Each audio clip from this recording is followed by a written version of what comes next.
Okay, we're back. Um, I want to give a shout out to the Do Not Worry podcast. They had an awesome stream today or tonight, wherever you are, and a lot of fun people. So if you need something to watch, yeah, go check it out. I think I'm gonna go back and rewatch the interviews that I missed, but finally was able to talk with Anthony Sargon, and I thought we had a great conversation. And I actually wanted to watch his conversation with Mike Figueredo from the Humanist Report. Maybe we should do that. Okay, man, let's talk about.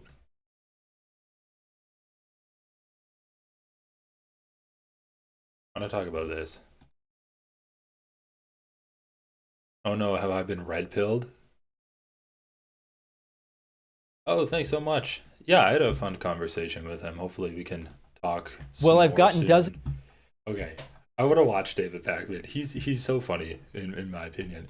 I really think like just his affect is hilarious. He's just a naturally funny guy. Is this actually him complaining that Taylor Lorenz is talking about him? Of emails from people in my audience, sort of jokingly asking, David, are you getting red pilled? Is this your political awakening? Are you going to pull a Dave Rubin or a Tim Pool or an Anna Kasparian? Is this your moment to go from left to right? So let's talk about that. Am I getting red pilled? Now, if you haven't heard this word, the term red pilled comes back to The Matrix, the film The Matrix, which now must be over 20 years old, right? I'm very old. I don't know. It's an old movie at this point. And taking the red pill means you're waking up to the real truth. It's a harsh truth. It's a difficult truth, but you're waking up to it. Now, red Hmm? pilled in internet slang has sort of become a paraphrase for adopting right wing or reactionary beliefs. I've been red pilled. I'm rejecting progressivism. I'm going to the Hey, right. And it Sunset. sort of means like you're selling out or you've become a reactionary, that sort of thing. Now, why would I be getting red pilled right now? Well, some have Why left the accused left? me of selling out, being a puppet for the DNC, taking dark money to secretly push a neoliberal psyop agenda. And so the By joke the way, is, and maybe it's not as much of a I joke. just gotta pause this here. No one's accusing David Pakman of like no, I guess he is kind of a shill for the DNC. But no one's accusing him of what he's saying. No one's saying that like this chorus is paying him per video when they're telling him explicitly what to say and what they can't say. No one's saying that at all. This is just a straw man argument that these people are making up. All of these people that have been called out for taking chorus money are just making up this argument so that they have something to argue against because they can't actually talk about anything in the article that's incorrect. So they're just making up these random lies, and then they're like, "Oh yeah, no one ever said that I had to wear a pink shirt every third day of the month so that that would satisfy the neurodivergencies of the Democratic elite, and that would be a secret signal that I'm their puppet." No one ever said that. No one is saying that. You're making that up. Why don't you actually talk about what's in the article? And the other thing that I think is funny is, let's be honest, guys. The article that Taylor Lorenz released on Wired is not that big of a deal. Sure, there's people getting paid money by a super PAC associated with the DNC. Okay, we probably like we assumed that was happening anyway with these liberal content creators that refuse to talk about Gaza and seem to have like insider access to Democratic politicians. Like that's not super revelatory. Um, but the fact that these guys are clutching their pearls and screeching like harpies at the top of their lungs, just going out for blood on Taylor Lorenz is crazily telling. It's just like they have. I don't know. I don't think people should be surprised by it, but the fact that they're so adamant that they haven't done anything wrong, and Taylor Lorenz is basically she's a double agent working for the Republicans to shit on all of the Democrats, and then also all of the leftist people that are criticizing ostensibly progressive content creators for taking money from the DNC, like essentially from the DNC, and not actually telling anyone that they're getting paid by this DNC funding super PAC. Then these leftists suddenly don't want to win elections and they're everything that's wrong with the Democratic Party. Like, give me a fucking break. It's just weird that they're so adamant against this. So anyway, let's continue.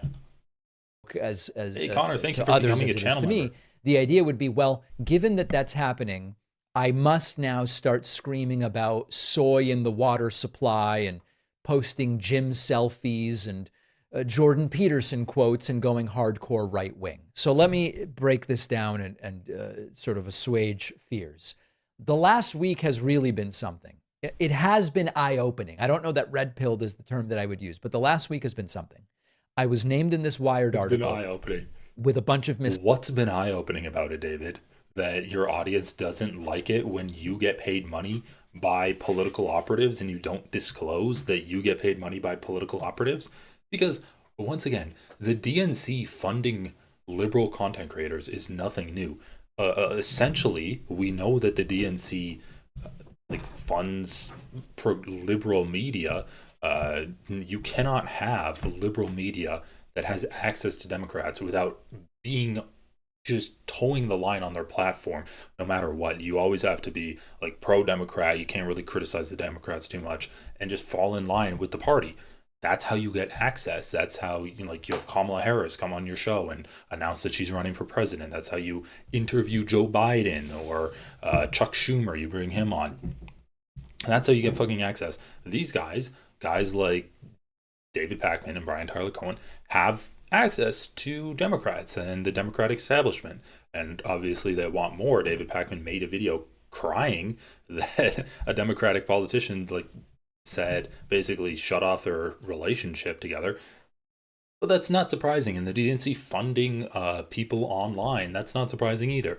The issue with it is that these people were pretending to be independent content creators when they were getting paid by the same money that is funding Democratic politicians through super PACs. So that's the issue, them lying to their audience. That's really the only thing they should be criticized for. So yeah, what was so eye-opening, David, that your audience didn't like it, that you were taking money without disclosing that you were taking money? Leading claims about a group called Chorus, which is a nonprofit that supports and incubates independent creators. And suddenly there's a slice of people out there. I don't even say my audience, but there's a slice of people out there acting like I'm getting marching orders from the DNC. And David, you complained that you lost subscribers when this came out. So don't act like your audience isn't repulsed by you taking dark money and not disclosing any of it. That the Benjamin Netanyahus of the world have become my handlers. The worst part, and I'll... Dude, come on, are you serious? What, I was joking when I'm like, oh yeah, the DNC's not telling me to wear a pink shirt every Wednesday of the month. But then he comes out and he's like, oh, leftists want to make it seem like Netanyahu is my personal handler. He's actually saying this. He's just making up ridiculous straw men without addressing, the simple crux of the matter. The simple crux of the matter is he pretended to be independent while lying to his audience. That's the crux of the matter. Look, if he's getting paid $8,000 a month, which he probably is, to participate in this network and be a coach to these smaller content creators and help give input on what news topic they should be covering and stuff like that, he's probably getting paid at the higher end of that rate. You should disclose that. That's not a meaningless sum of money. $100,000 a year is how much a lot of politicians get paid by AIPAC for. 100K. That's what AIPAC pays politicians, and we rightly criticize them for taking money from an influence group that influences their politics. You are definitely getting influenced by that, and once again, it's not necessarily wrong that he's getting money from the DNC, but you should be open and upfront about that, that does not mean you're independent. And a lot of people in his audience want to support him because they're like, oh, if I don't support him, he's not going to be able to maintain this level of output. And he's not going to be able to function. He needs my monetary support. But if it turns out that he's getting paid $8K a month, then yeah, maybe he should lose money. Maybe he should lose subscribers. And I know how him and Brian Tyler Cohen were like, oh, well, Chorus is helping so many younger content creators grow. Well, maybe if his audience members knew he was getting paid $8K a month, they would send their donations to other smaller content creators. So, like, in a way, you're not really helping the environment of content creation when you're not independent, but you're claiming you are. Be honest about this, and I have been. The worst part is the accusations are coming not from the right, but they're coming from the left. They're coming from what I described yesterday as the purity test. Fuck, I missed it. Become my handlers. The worst part, and I'll be honest about this, and I have been, the worst part is the accusations are coming not from the right, but they're coming from the left. They're coming from what I described yesterday as the purity test accelerationist left. They took a the purity test accelerationist left. What is coming from the left? Criticisms of you? headline, they didn't investigate, and they said, that's it. We're done with David Pakman. Bro, first of all, man, any self-respecting leftist has been done with you ever since you justified Israel's genocide on Hamas, like passively tried to justify it and be like, oh, well, Hamas has done a lot of bad things and I think the IDF should be trying to take them out and you shouldn't actually criticize them that much. Like, we've been done with you for a long fucking time. Don't act like this new revelation that you're some kind of DNC paid shill is the breaking point with leftists watching your content. No, the breaking point with you, this new revelation has only caused your audience members to break off from you. Don't act like it's all just purity testing leftists that are criticizing you and done with you and breaking up. Once again, dude, like, leftists aren't subscribing to David Pakman's Patreon or his Substack, and those are the people that he's crying about losing because of this. Comments flooded, 6,000, actually now 8,000 YouTube unsubscribes. Not because I said anything right-wing, not because I'm supporting any right-wing cause, not because I've changed my views on policy, because I'm participating in the very infrastructure that I've been calling for years, which is a more organized left that supports creators. So let's just get this right. He's participating in a media structure that he's been calling for years, just secretly, without telling anyone that not only is he participating in this, but it's actually funded by a super PAC that funds the Democrats, and it's completely secret that he's getting upwards of $8,000 a month to be a part of this thing. And that's why he's losing subscribers. So why does he have Candace Owens and Ben Shapiro as the thumbnail of this video? Did I have the thought, if this is frame. how I'm going to be treated by my own side, what the hell am I doing here? But if that's your concern, I'll just tell you very clearly, just because a faction of the left has become a purity testing clown show doesn't mean I'm suddenly going to believe trickle-down economics works, or banning books is good, or Viktor Orban is an interesting leader to pay attention to. This is so disingenuous because when people leave the left, like Anna Kasparian, where we talk about her leaving the left, even people like Dave Rubin, when he left the left, you don't have them suddenly go against everything that they were talking about. You just have them continue down a path of constantly criticizing leftists. Like, they pick an issue and then they hammer away at that issue until that's all of their content. I think it's safe to say that Ethan Klein has left the left. I think it's safe to say that, like, Anna Kasparian, when you're talking about like how she's obsessed with crime and how that she feels threatened when she's riding on the subway because there's a homeless person on there and we really need to do something about that.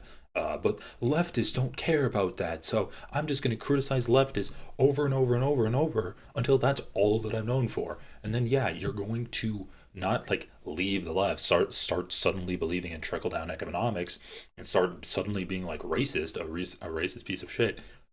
But your content is going to be effectively appealing to right wingers because it's going to be the right wingers that are watching you. That's exactly what happened with Ethan Klein. He only criticized Hasan and leftists and pro-Palestinian content creators, and then his audience became just Hasan hate watchers, and his audience became Zionists that fucking like hate people talking about Palestine. That's what Ethan Klein's audience is. So yeah, like I don't think David Pakman is going to be only criticizing leftists. So I don't think he's actually going to end up leaving the left because his content is way too focused on criticizing Trump. That's the majority of his audience. But yeah, he's going to maybe start appealing more to these guys on like the Bulwark and the Never Trump Republicans because he's going to be criticizing the far left and he's going to be making that a bigger and bigger portion of his content. Also, couldn't it have happened to a better person complains about losing subs amidst fascism when he has 3 million subs plus? Strawman City, eat a fat one. Thank you for the super chat. Honestly, like you're so right. The guy has over 3 million subscribers. Why is he complaining about losing a few subscribers? Like, this is what I don't understand either. These guys, David Pakman, Brian Tyler Cohen, some other like libs that got caught up in this that are getting paid by Chorus, they say that it's all of these leftists that are amplifying and creating misinformation about the article because they can't actually point to anything in the article that's incorrect. Because there's nothing in the article that's incorrect. The article basically lists out a few different stipulations of some of the chorus contracts that they received. So they're not actually making any definitive statements about David Pakman's contract. They're not actually making any definitive statements about, I don't know, who else was listed on there. Pavlo? I don't fucking know. The article is not misstating anything. And these guys haven't actually gone out and tried to disprove anything in the article. What they're saying, though, is that there's this vague, amorphous cloud of leftist like hyper drama that's so fixated on blowing everything out of proportion. And the article's like the seed of that storm cloud that happened. And so they need to address the storm cloud by like yelling at the seed. But where is this storm cloud? Because every leftist I've seen cover this has been either laughing about the overreaction of these liberals, just like totally over dramatically defending themselves, or just simply reading the article. Like David Pakman put out a tweet saying that Hasan amplified misinformation, but all he did was read the fucking article. Like, where's the misinformation? I don't understand this. Like, he wants to act like he's losing his subscribers because of the overblown reaction of leftists just reading the headline and then lying about the content of the Wired article.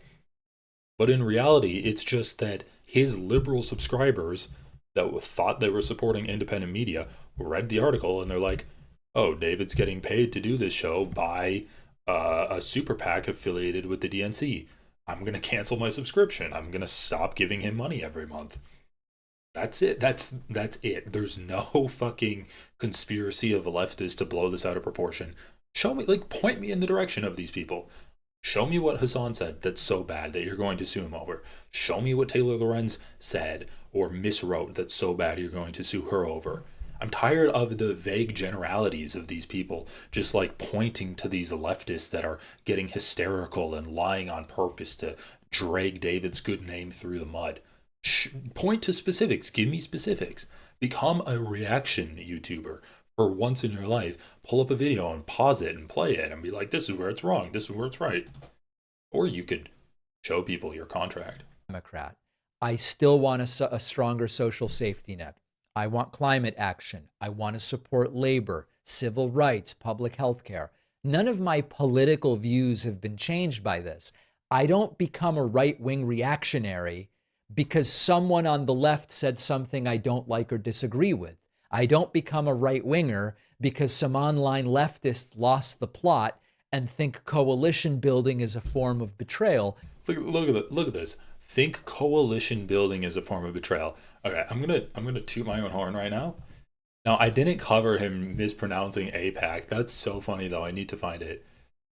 But what I what I wanted to show you is this. Like, oh, some leftists lost the plot and they don't want a coalition build. This is a dumb meme that I made today. But it's like David Pakman when leftists don't want to vote for genocide. Why can't we be friends? And it's just all of the supervillains. David Pakman when leftists criticize him for taking dark money. I don't want to play with you anymore. And it's because he's like, I'm in a different group than leftists that are criticizing me for this. But I love how what's the issue with these guys, right? What's the issue with Ethan Klein? What's the issue with David Pakman? What's the issue with Hutch? What's the issue with Destiny? What's the issue with Lonerbox? Where they criticize leftists because they don't want a coalition build. What coalition are we building, right? What what aisles do we need to reach across? Well, we know what they're talking about. What they're talking about is leftists not supporting politicians if they don't support Palestine. That's what they're talking about. That's it. That's all they're talking about. That's the beginning and that's the end of their commentary on this coalition building. What they're actually saying is give up the issue of Palestine, let the Palestinians be genocided. Every time you hear a liberal content creator say the left doesn't want a coalition build, what they are actually saying, what they mean is give up on Palestine. Just let the Palestinians die. Give it up. Stop talking about Palestine. The Democratic Party is anti-Palestine. Just accept it. That's what they're saying, okay? So this whole thing about coalition building, that's bullshit.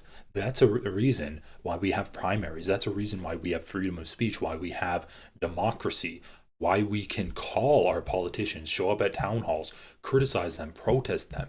That's the entire idea of our system, to try to get our political representatives to bend to our will as citizens, as engaged, outspoken citizens about issues that we care about. When you hear guys like David Pakman, Destiny, Hutch, Ethan Klein, Lonerbox, all of these fucking pro-genocide enthusiasts saying that, oh, well, like, we should just coalition build. They don't actually mean that. That's not a real statement. What does he mean we should coalition build? Does he mean we should vote for Kamala Harris if she wins the primary of the Democratic election? Like at the end of the day, when you get into the ballot box on election day, should you vote for her?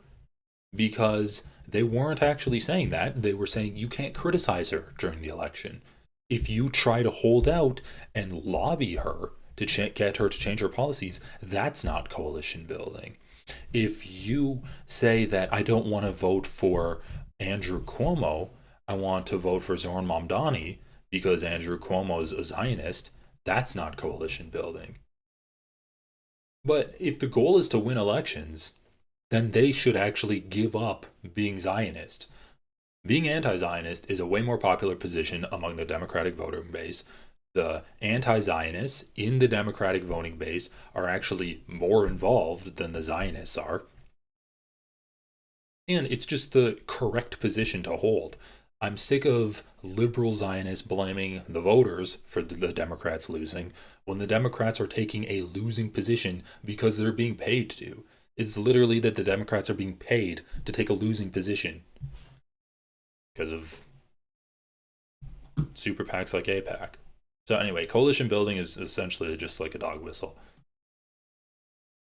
And importantly, some of my strongest criticisms of the Democratic Party have come in the last 2 weeks.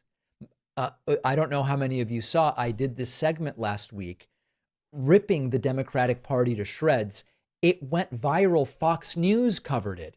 How hard am I ripping Democrats if even Fox News sees a cynical opportunity to exploit it? So Doesn't feel like you're coalition building, David. Maybe you should focus on building up that coalition. Have not changed in terms of my views.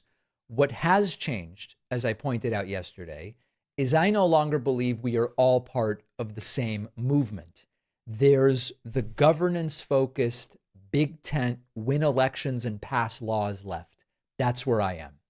And then there's this purity test left. The ones who don't really care if we lose and sometimes seem to like it so they can say, I told you so, as long as they feel morally untainted.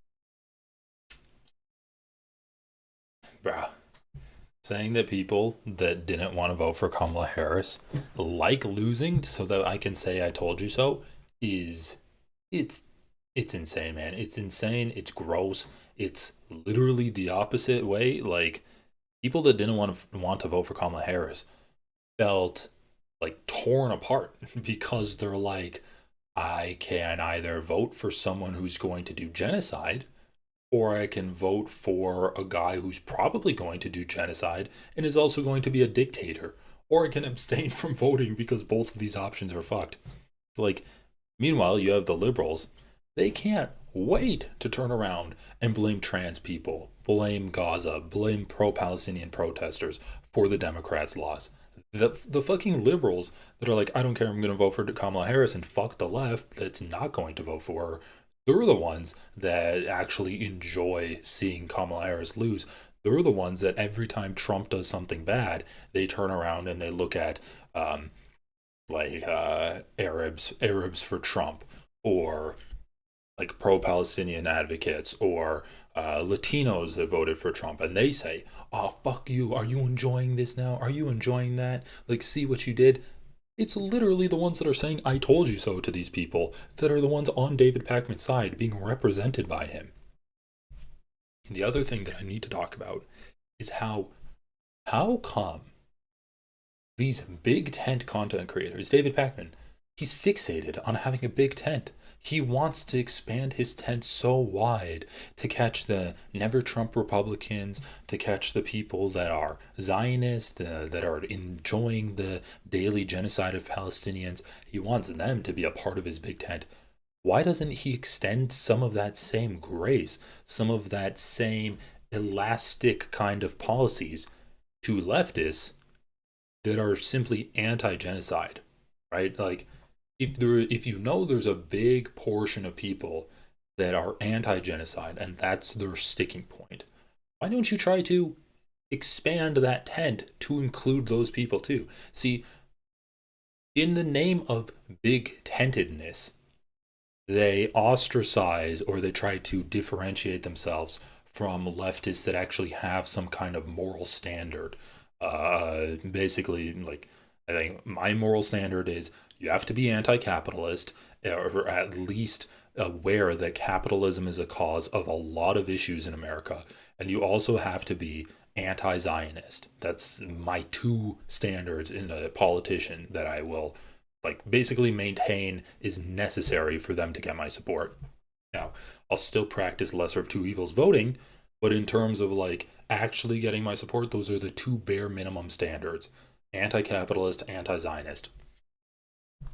David Pakman knows that there's a large portion of the Democratic voting base that has those standards, and yet he extends zero charitability towards them.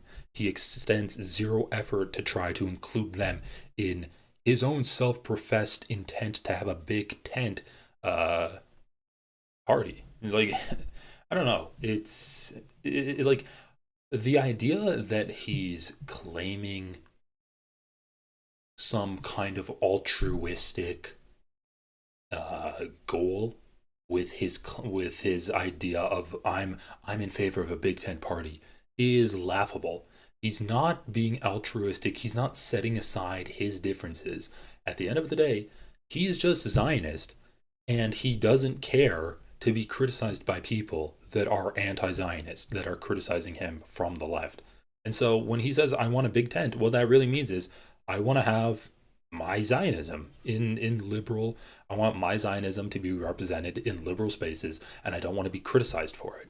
He wants to have his ideology be seen in government, and he doesn't like it being criticized from the left. It's not that he wants a big tent, it's that he wants it his way. It's the exact same as leftists. Leftists don't want to see Palestinians get genocided. David Pakman, he's kind of in favor of Israel being an ethno-state, and if you have to genocide Palestinians in order to maintain that ethno-state, so be it. But the idea that he's in favor of winning elections, and leftists aren't in favor of winning elections. They actually want to lose elections so they can say, I told you so. Who the fuck is saying I told you so on the left? We're living through hell right now. The only ones saying I told you so are the liberals that are criticizing people that didn't vote for Kamala Harris because of the genocide. And they're turning around and being like, I told you Trump was going to kill Palestinians just as much as Kamala Harris and Joe Biden did. Like, who are the leftists saying I told you so? It boggles my mind. There's no one saying this. He's boxing at just imaginary shadows that he's like caricatures that he's created.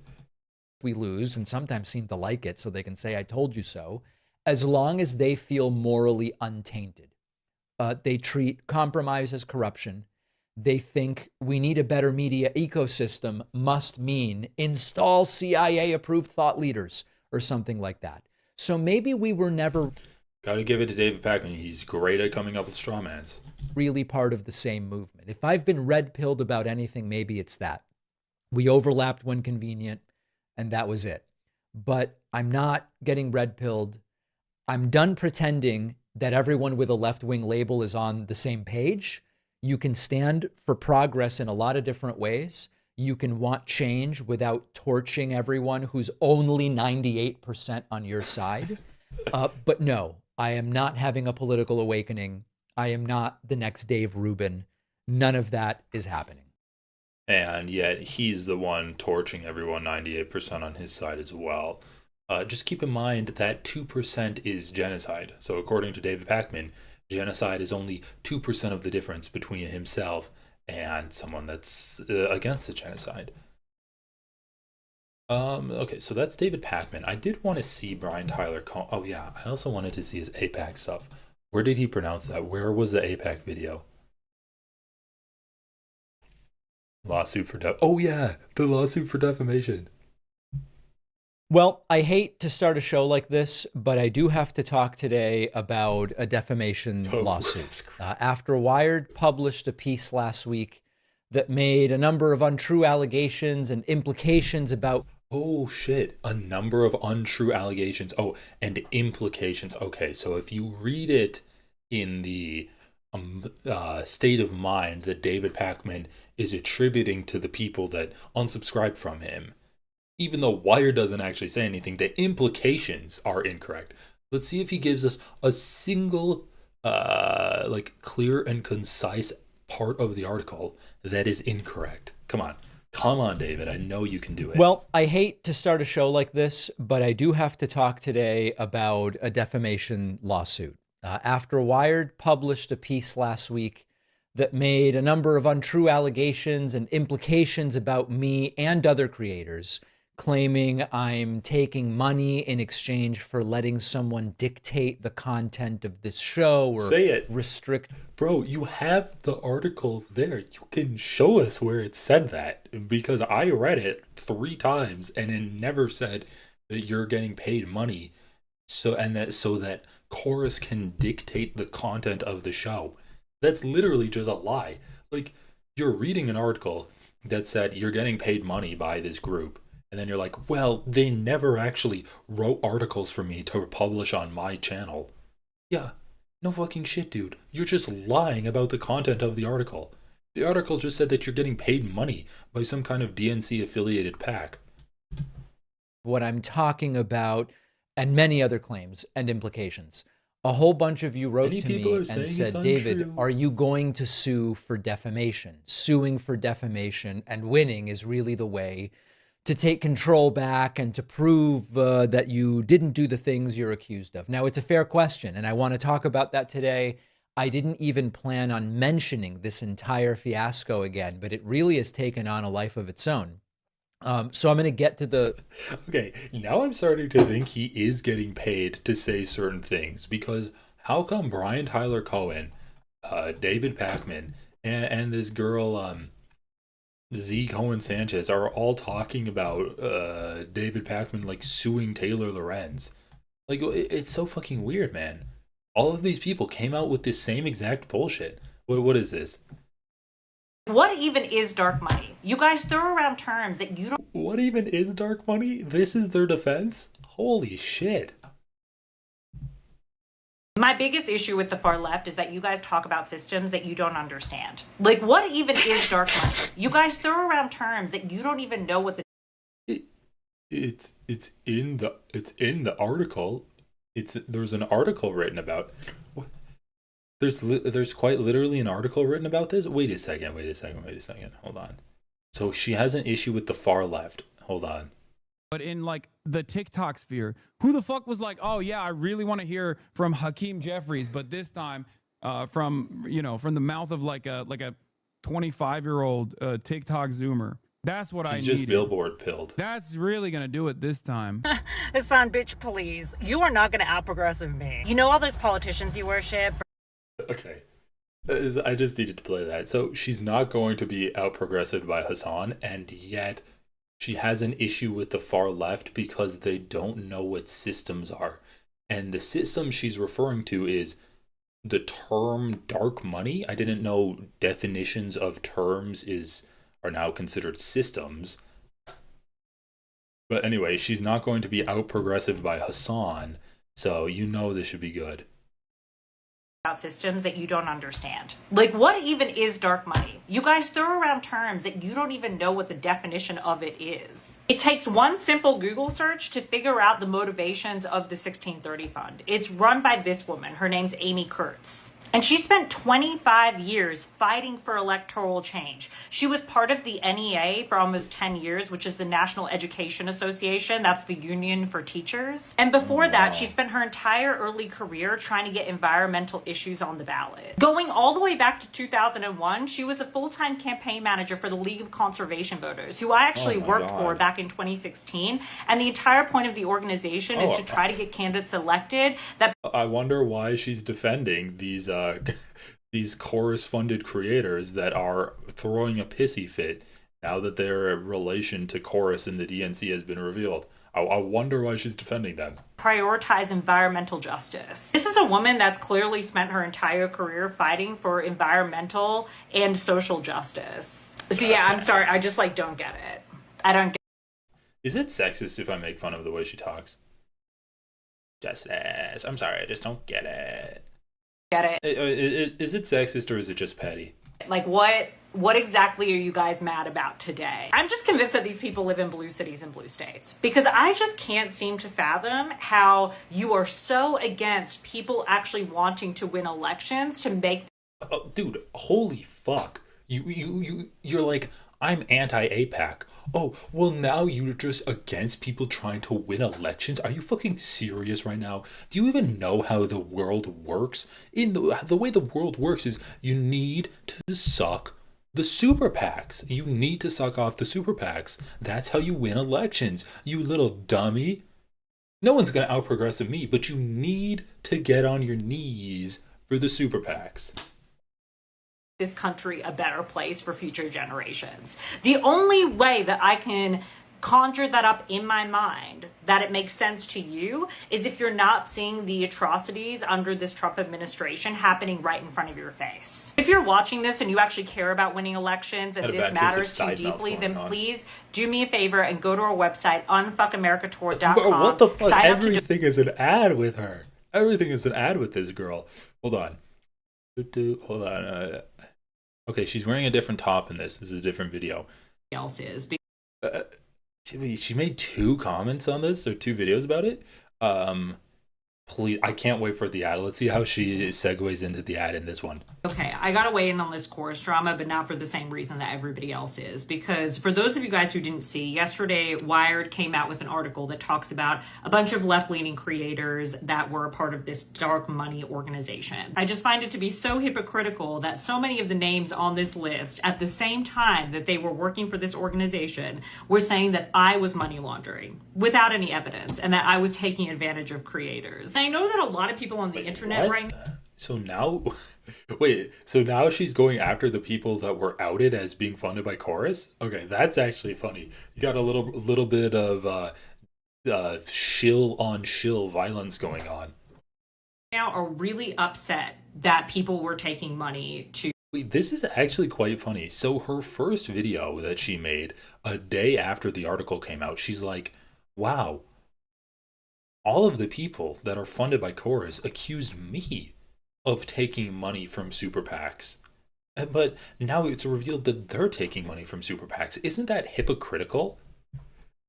Then 2 days later, you have her being like, leftists hate Democrats and they want to lose elections. They don't even know what dark money means. Obviously, it's not dark money because you can look up the people funding these creators and see the motivations of the PAC that funds these creators. Yeah, that's not what we're talking about. Their motivations aren't dark. The fact that the creators were getting paid by them is secret. That's what made it dark money. It's secret money that they were getting.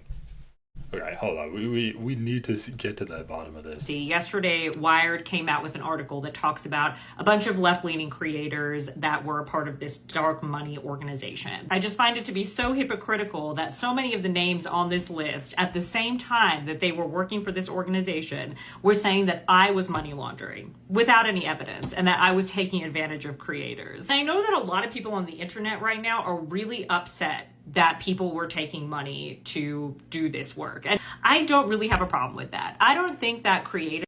What? Oh, okay. I thought she was going to say, I don't have a problem with people being upset. Really have a problem with that. I don't think that creators should not make money doing what they do. It's a job and they deserve to get paid for it. My first issue with this is controlling creators. I just don't think that it is good for our democracy to be making people sign contracts where they can't go against a certain elected official or they can't say what they believe politically. And if you follow me, you know that I talk about this all the time, that the Democrats need a strong media infrastructure. They do. And the Republicans have just completely overtaken us in this way to the point where their media infrastructure is so powerful that they are using that media infrastructure to help them win elections. But the reason why the Republican media infrastructure is so strong is because it's married to an aggressive ground game. And that is what the DNC and this group and many other groups that have failed in the past have not been able to successfully do. I think that there's this idea out there that if we just control all the influencers, that somehow, some way, that will help us win elections. But it won't. And that's why I believe that the Unfuck America Tour national ground game, which is shown by our numbers of support, are so... Okay, like, this is the thing. Why would anyone actually listen to what this woman has to say? She's obviously biased with everything that she puts out there. And it's not just like, oh, watch my content and then do what I'm preaching because I'm just like a truth sayer. It's like, no, she wants people to sign up for her events. And that's everything that she puts out there is meant to funnel people into her events. So look at this. The first video that she put out there took the tact of saying, oh yeah, let's laugh at all of these people that have been outed for taking dark money. And actually, like, you know, I'm kind of in favor for it, but I think the control that the DNC has over these people is just, it's too much and it's too far. Then the video she puts out afterwards is criticizing the left for being like, you're saying it's dark money, but actually, you know the motivations of the people paying them. What the fuck are you talking about? You just put out a video arguing the exact opposite. That, yeah, it was fucked that they didn't reveal that their content was being constrained by the people paying them. And now you're like, why are people mad that their content is... Why are people saying that their content is constrained? It's ridiculous. Also, yeah, if you wanted to know if she's a Zionist or not, let's check infighting this has out. always been bad, right? But I think like this new emergence of Palestine and Israel has really just completely shaken up the whole party, because it's almost as if you can be the furthest left person you've ever met. You could say, I don't want borders, ACAB, all the things, right? But if you say, I don't have a position on Palestine and Israel, then you are the enemy, right? And this is part of the issue, is that we are finding reasons to shrink our tent, And in a time where we should be expanding our tent, this is where my personal frustration comes in, because I'm like, listen, we can all have our own beliefs and that's fine. You know, I mean, whether you're Bernie Sanders or Hillary Clinton or whatever the hell you are, we can battle that out in the primaries and that's fine. That's what the primaries are for. But the issue becomes when you're saying, oh, well, if you don't believe in 100% of what I believe, then you don't deserve to be here. Well, then that's how we get Trump. Okay. So once again, progressive, but if you actually care about Gaza, then fuck you. That's how we got Trump, people caring about Gaza. Dude, I've never been more convinced than when people say, we need to build a broad tent, we need to coalition build. What they really mean is, you need to give up on trying to end genocide in Gaza. You need to just let Israel do its genocide. That's what they're saying. And I mean, there's no, like, because the issue is, if you actually believed that you wanted to end the genocide in Gaza, you wouldn't be saying, oh, well, let's not criticize Kamala Harris. You'd be saying what I'm saying. Yeah, criticize her every step of the way. If you see her, fucking yell at her, scream at her, get a sign, blow whistles so that she can't give a speech, disrupt her every waking moment, every public moment.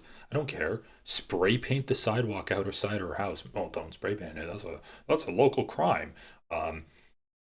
Do performative dance outside her house so that she gets the message that people are pissed and this is an issue that's important. And so she changes her policy. This is the power you have as an American voter. You have the power to withhold your vote. And then at the end of the day, if you've done every single thing you can do, then you're left with one choice, and it's not a good choice. You have Kamala Harris, who hopefully would have changed her policy by then. She didn't, by the way. Or you have Donald Trump, who has the exact same policy about Gaza, except he's also a corrupt dictator wannabe. So yeah, like, you have agency as a voter in America. You can harass the high heavens, politicians, so that they can change their policies on certain issues.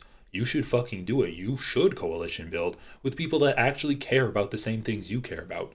Build up a voting block. And obviously this is like set in hindsight, but the fact that people are still relitigating this and still doing blaming the leftists for Donald Trump winning because of Gaza, like, it's literally become like, I don't know, man.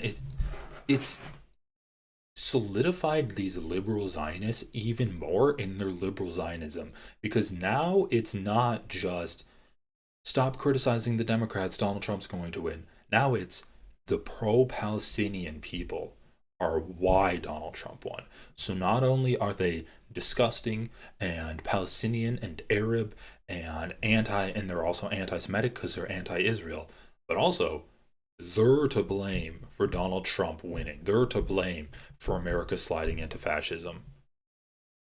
Like, dude, it's just entrenched these people even more, and it's so sad to see that they're continuing to go with if you don't want a coalition build, then you should get kicked out of the Democrats. We're leaving you behind.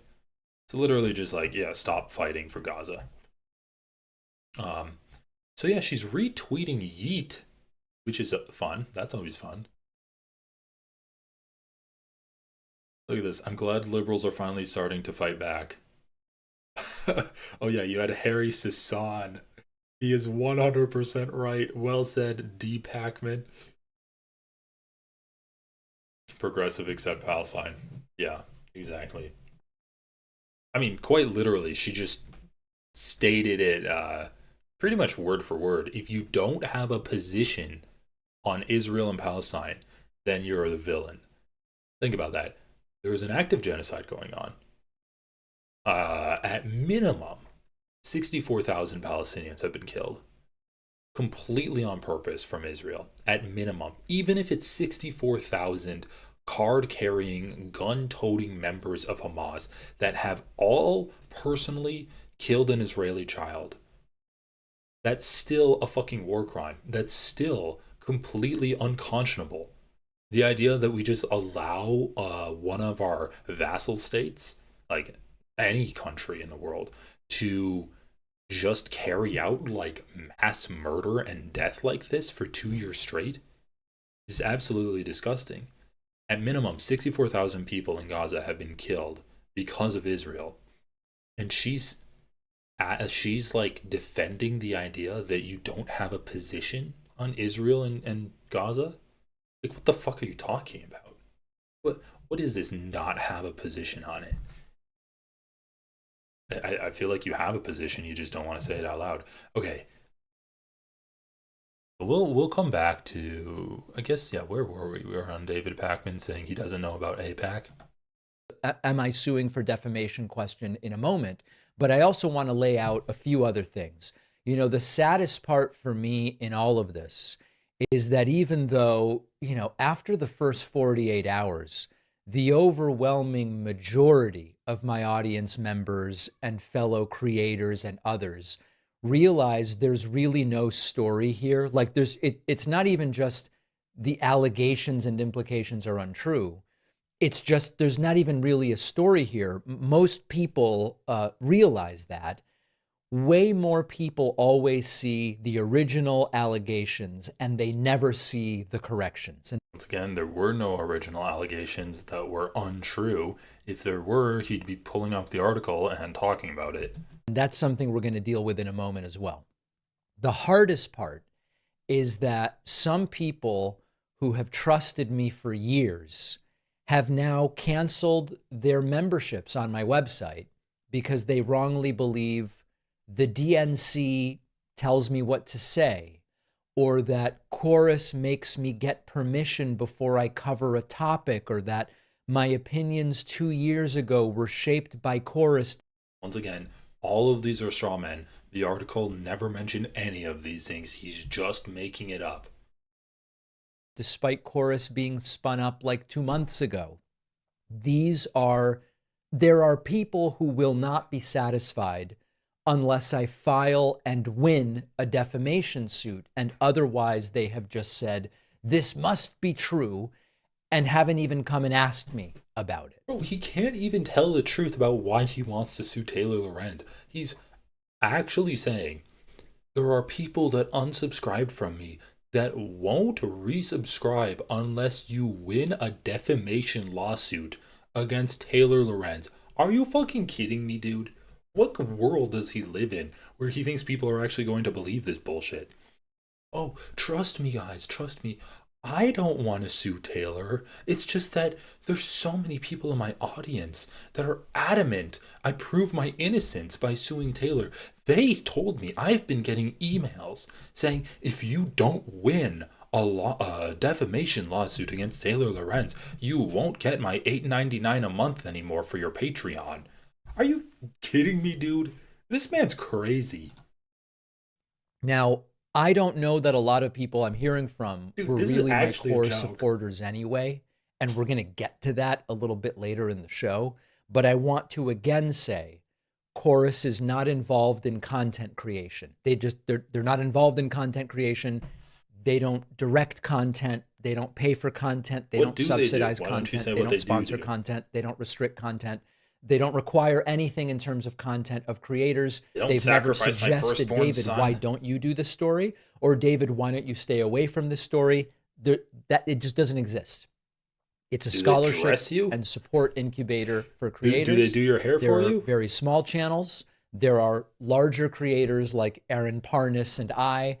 The idea here is grow the left-wing ecosystem. Now, because of a misleading article and even more confusion. Okay. David Pakman, 3.31 mil subscribers in the incubation program. Bro, they better be hatching a pretty big egg over there, apparently, if you're being incubated still. Used commentary from other creators who simply read the article, in some cases misunderstood it, went on and did stories about it. Some people have decided to cancel the David Pakman show. I don't know how to fix that part yet. What we have here is Brian Tyler Cohen coming out and raising money for a project he doesn't take a penny from. It's not nefarious subterfuge of any kind. It's Brian. Of It's course I Brian. supported it because I know Oh, Brian you and I know his literally intentions. you literally took money from a creator group, like a marketing agency, without telling anyone. How is that not subterfuge or nefarious? Like I guess you can say it's not nefarious because you didn't have any ill intentions behind it, but it's definitely subterfuge. You took money you worked with a company in secret when you're a public facing media figure and you can't be honest about where you're getting your funding from. And it's a great thing. Now, maybe the worst part of this is that other creators, some, although most now are kind of like there's no story here, but some creators in the first 48 hours took the Wired story and expanded it with even more outrageous claims, suggesting that it's APAC or IPAC. I don't even know how it's pronounced. IPAC, that is funding this show or other creators. Of course not. Bro, first of all, like a lot of other people have already covered this, but that's fucking hilarious. APAC, IPAC, I don't even know how it's spelled. Potato. You know, we have differences. This is a word so like I've been covering American politics for 20 fucking years, but this is such a foreign concept to me. I've never even felt the word in my mouth before. I don't know like whether I should spit it out or swallow it in. Dude, come on, give me a fucking break. Like everything about this video so far has been comical in his faux seriousness and his I don't really want to do this, but my hand's getting forced to do it. Secondly, can you show me a single person online who's accused you of being on the left, or not being on the left, being funded by APAC? Like, even just a random Twitter user saying that. I just want one like tangible thing that I can latch onto to give your tirade any kind of credence. Not true. That the DNC is involved. Not true. I've never used Enigma. The result is that a lot of people in my audience have become confusedly furious with me, and some have canceled memberships. It takes years to build enough trust with someone that Bro, this is like an abusive relationship. I don't think I want to be here anymore. I like you're taking money from this person. I don't know, David. I don't know if I can trust you. You're just confused. Just stay here for a night. You're just acting confused and silly. It's all of the other people that are driving you away. Let me just explain this really quick. No, David, no. I don't want to stay here tonight. I gotta go. I'm gonna go stay with Taylor tonight. No, stay here. You will love me if I win the defamation suit against Taylor. Stay. Dude, what the fuck is this bullshit? Oh, you're just confused and that's why you left. You're getting paid money that you didn't disclose. they say, I'm going to pay for this, and it takes seconds for them to cancel it. Others have unsubscribed from YouTube and other platforms. There are people now not just hoping for us to fail, but monitoring to see if we do have the failure. I don't want to let those people have the satisfaction. So we estimate about 6,000 YouTube subscribers out of 3.3 something million. About 6,000 YouTube subscribers have canceled. Now, during the same period of time, 5,000 have signed up, but 6,000 have canceled. I'm not asking them to come back. Many of them have made their decision. If they decide to come back, great. What I am asking is, if you're a regular watcher on YouTube and you're not subscribed, there's about 4 million of you, consider subscribing. If you listen to the audio podcast, you don't watch on YouTube, bro. but you have a Google account. A regular watcher. If you watch on TikTok, okay, like that might be a little generous, man. The video got 67,000 views 2 days ago. I don't think you're getting 4 million regular watchers on your videos. Okay, so this is just a cry to like help get subscribers. Oh yeah, cool stuff on the Do Not Worry podcast. I didn't watch everything. Okay, so I gotta say, what I wanted to watch.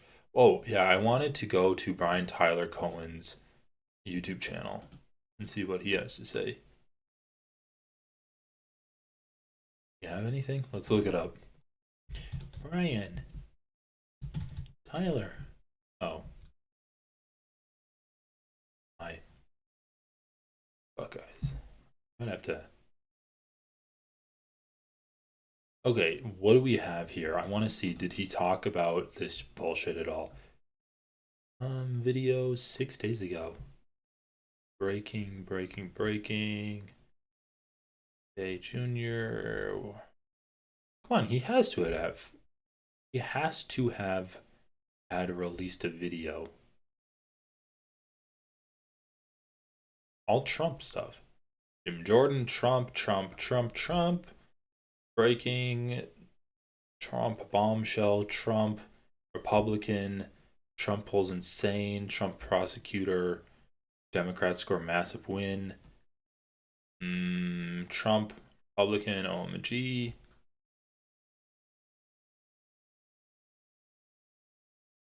I like that it's not even his first time crying to his audience.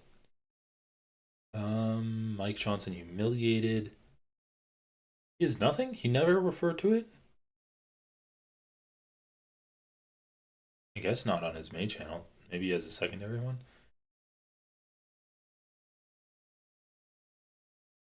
Let's just look it up. Brian, Tyler, Owen, Boris.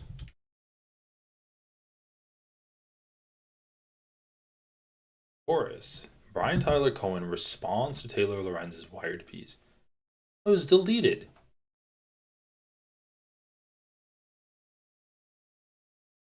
He did it on his TikTok?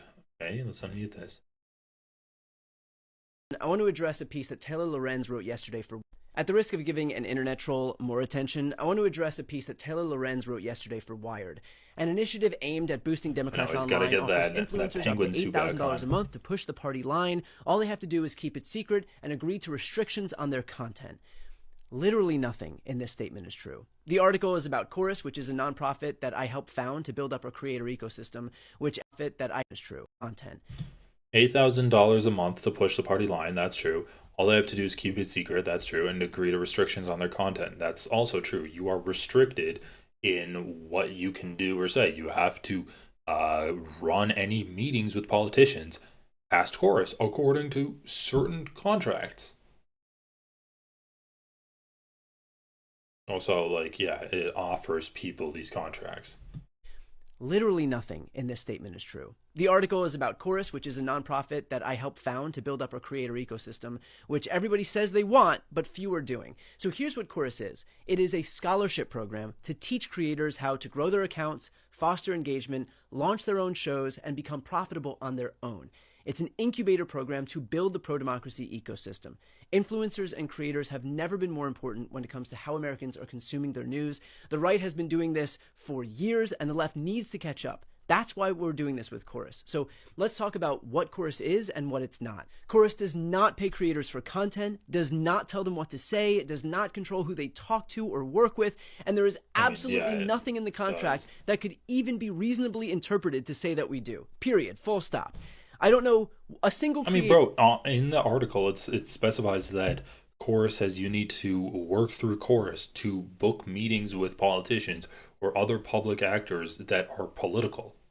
Like, is that incorrect? If that's incorrect, then pull up the portion of the article and be like, this has never been in any of our contracts. Who would willfully sign up for a program that would tell them what they can or can't say.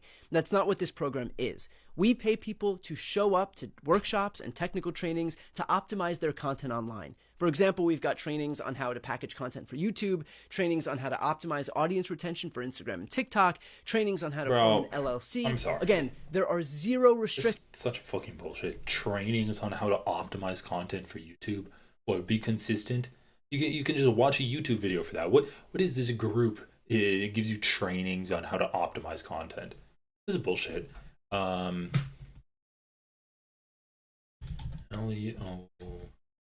Brian. This is what I wanted to talk about. Dark money.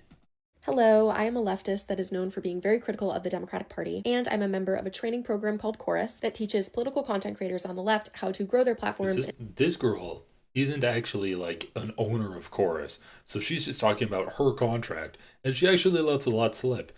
Like, okay, we'll get into this, but you have this reply here, which I should heart, but I'm not logged in.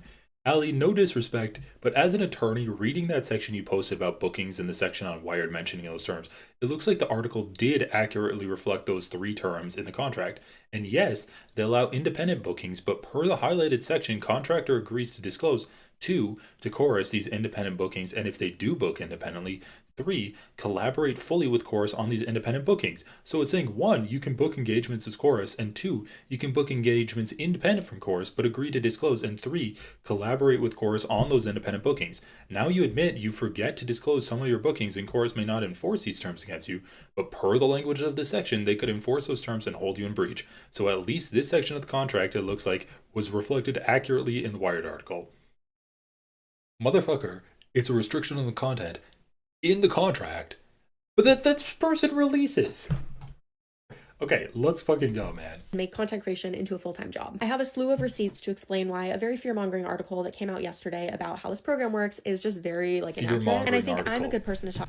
By the way, it's not a fear-mongering article. It's a very dry, matter-of-fact. There's no proselytizing or ginning up some kind of satanic panic about money and politics. Like, it's an article describing contracts. It's some of the most driest content you can read.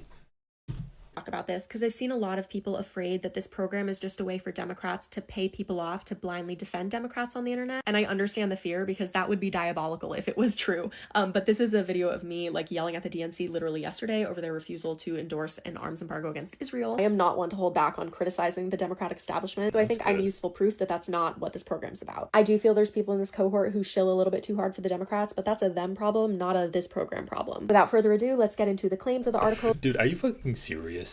It's the type of content creators the program selects. Sure, maybe they didn't know that you were going to be as anti-democratic establishment as you were when they first reached out to you and got you to sign on to the program.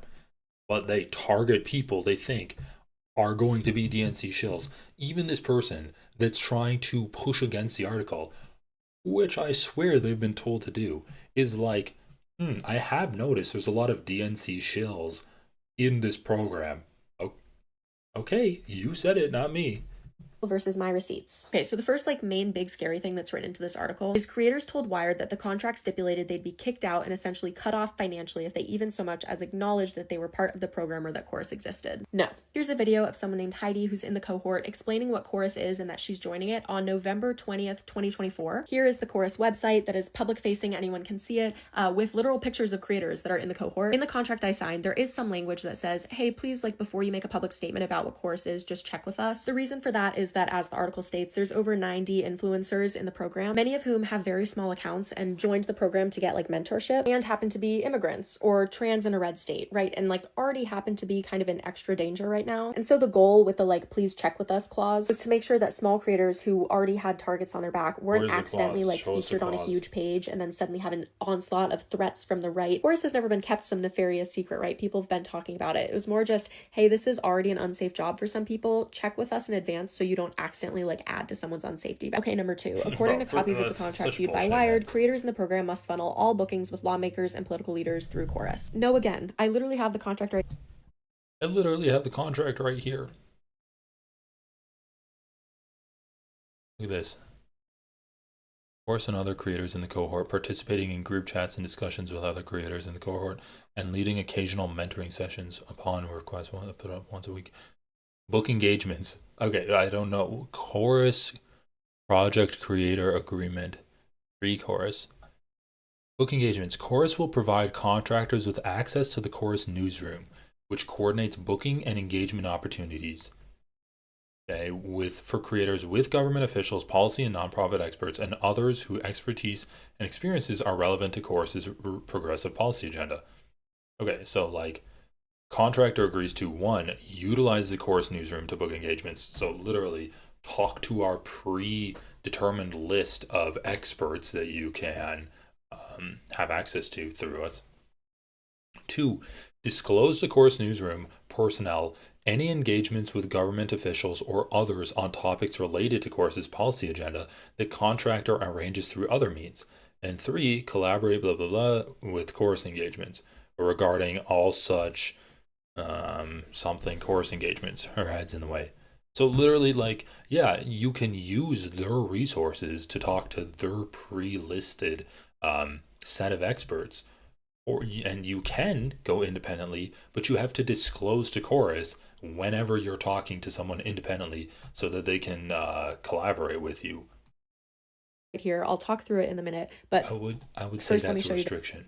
this. Here's an email of me directly reaching out to the Zoran campaign to try to interview him, because Chorus does not control who I reaching out to the Zoran campaign to truly have the contract right here. I'll talk through it in a minute, but first let me show you this. Here's an email of me directly reaching out to the Zoran campaign to try to interview him, because Chorus does not control who I interview or what I post. I also sometimes text the comms directors directly of like Congress people that I want to interview, because usually the congressional offices will give out these little business cards, and this is not like specific to content creators. This is just like if you go to try to talk to your senator, their people will give you little business cards. I blurred out the name of the specific person because I feel awkward, but like You literally said you can talk, you can independently get meetings with people and like contact people independently, but it also said let Chorus know. Like in your contract, it said that.